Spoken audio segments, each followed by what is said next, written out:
What's up, you guys? This is your girl Mika with Two Geek Girls coming at you with Nika on our highlights of the shows of our CWDC TV week.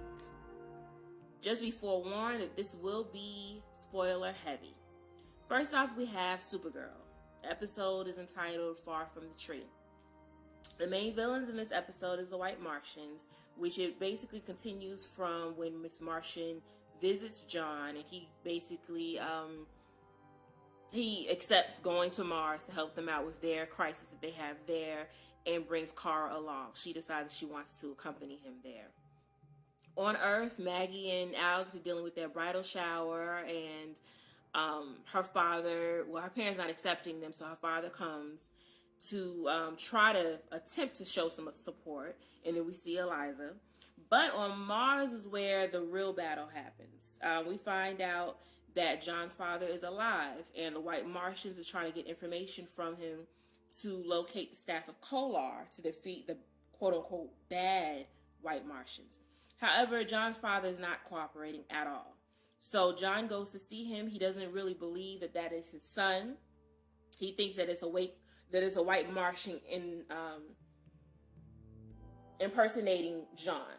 So once they get through all of that and they reconnect, then that's when they find out the information and they get the staff of Kolar, they fight the bad White Martians, and they end up bringing John's father home with them. And that's pretty much a quick recap of the episode. Next we have Flash with their episode entitled Luck Be a Lady. The main villain in this is a metahuman by the name of Hazard. Starts off, I think, 3 weeks previously. So initially, whatever happened during the season premiere. And we follow a woman named Rebecca. And it basically goes through her string of bad luck that she's having. And we find out that she becomes a metahuman because she was on the bus that, if you remember when Barry first came out of the portal, there was a bus somewhere in that scene. Well, she was on the bus along with the other metahumans that we've seen thus far. So that's when it confirms how they all got their powers. Also in this episode, Jesse broke up with Wally through some breakup cues. Kind of tacky, but whatever. And throughout, because of the whole luck situation, everybody on the whole entire team is basically having bad luck. It's going everywhere. What her power is that while she now is having good luck since she became a metahuman, everybody around her in the close perimeter end up having bad luck. So that's what happened there.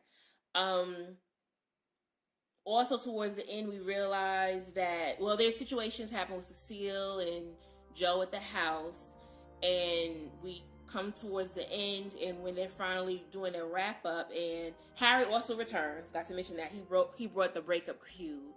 But Harry towards the end realizes, well, this all obviously had to be set up because this villain comes, forces you to bring Barry out, then metahumans are created. He said basically there has to be some plan because of this.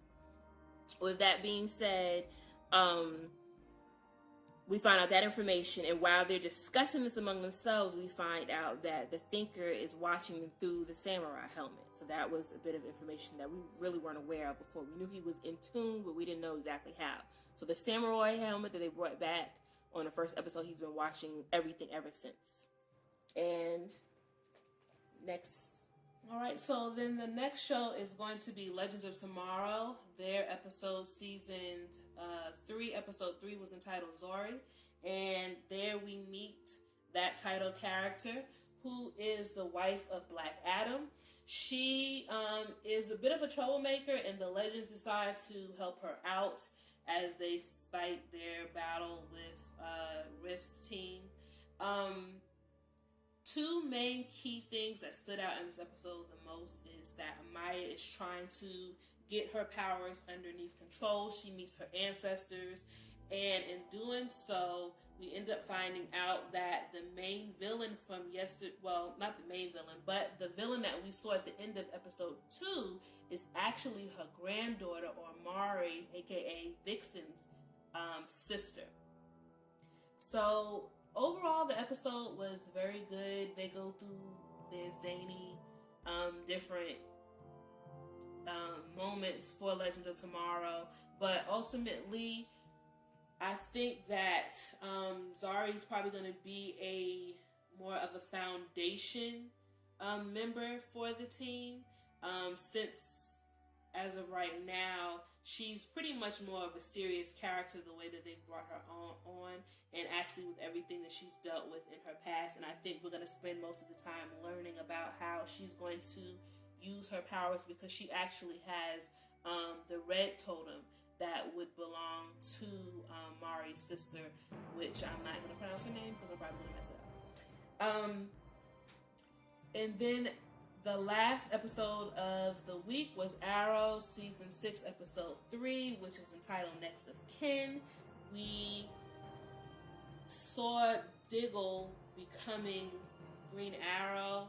It was an awesome episode. The first scene, the trust that Black Canary and him had. She actually uses her powers to project him across a building, and he drops down there and knocks out the bad guys. But in the middle of that, because of the shrapnel that he had in his chest, he's not able to handle making good decisions throughout the course of this episode, to which obviously Black Canary and Renee have problems with that. They bring that up to Oliver. But when the main villain comes along and they actually fight the main villain, after Oliver gives some encouragement, he is able to make some good decisions, even though earlier in the episode he made some decisions that were actually pretty bad. The action, the slow-mo shots, everything about this episode was just flat out amazing. The episode ends with basically them creating a crossbow. Yeah. That he can use for shooting arrows, because our human baddie recognized that in the first original fight that I brought up at the start of this, he was not able to shoot any arrows. And then outside of that, everybody's happy that he's back to his regular self. He's made some good decisions. But then we see him actually buying drugs because of those tremors that he has in his hands. So it is a huge possibility that those drugs will come into play later on in the episodes with regards to Diggle and what he's going to be capable of doing. So that is the week of DCTV, week 3. For me, the highlight of the week was Arrow, followed by Legends, then Flash, and I didn't watch Supergirl, so obviously that would be last for me. Now we're going to go into some of our predictions. So if you don't want to get, I won't say any spoilers, but any theories that we may have regarding next week's shows, you can go ahead and tune out here. What are your predictions for Supergirl and Flash?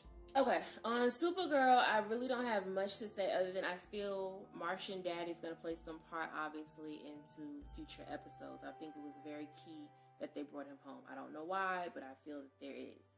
On Flash, I can't remember if I mentioned this or not, but Wally mentions that he wasn't missed this episode when he went to go see Jesse and verify the breakup situation. And I feel possibly we might see Wally elsewhere within the DC universe now that they kind of keyed into that. Also, let us know below if you're going to miss Wally. All right, I'll add one thing to that. Oh, Cecile's baby. Cecile's pregnant. I think something's going to happen there. I don't know what exactly. My idea was maybe like impulse or something. I don't know, but okay. Well then, with that being said, I'll go ahead and talk about Legends of Tomorrow. I think we're definitely going to find out that I'm going to try to attempt to pronounce the name Kusaya, I believe, which is Mari's sister. Kawasa. We're going to end up Kawasa. Thank you. We're going to end up finding out that she is. That was a terrible attempt. We're going to end up finding out that she is in fact Mari's sister. Me being a comic book fanatic and watching Vixen, I know who she is. But there is a little comment where she says to Amaya, "If I kill you, then I'm killing myself." Mm-hmm. Okay, so why is she a grown woman right now and all of that. I think that's what we're going to find out, and I definitely want to see the transactions between Zara and the team. On Arrow, my only prediction is the drugs are going to come into play with Diggle, and that's how Oliver's going to end up being Green Arrow again, because whatever he's shooting up is going to be a problem. I'm actually a little bit upset that they're doing this, because I feel like with all of the people around him, between Lila, between Felicity being smart, and between Curtis being smart, and the technology that Curtis is able to create, they should be able to put some type of chip or something in his arm. But I digress, and I guess for the point of the story, that's where they want to take it or whatever. So either way, this is another great week of CW TV. Yes, it was. I will ultimately give this whole entire week a B+. Again, not including Supergirl because I didn't see it, but from what you mentioned, I definitely probably take a look at it later on. It was good. So with that, we're going to go ahead and get out of here. We want to mention a couple of things. Make sure to like this video if you did enjoy it. Make sure to subscribe if you're new to the channel. We want to thank all of our supporters who have got us this far as we continue to bring you new content in the month of November. So make sure to check out that video. 2 videos actually, we talk about the updates that are going to be coming to our channel. And if you have not yet done so, make sure to join us on Discord so we can have plenty of conversation about geeky content. So as always, stay geeky.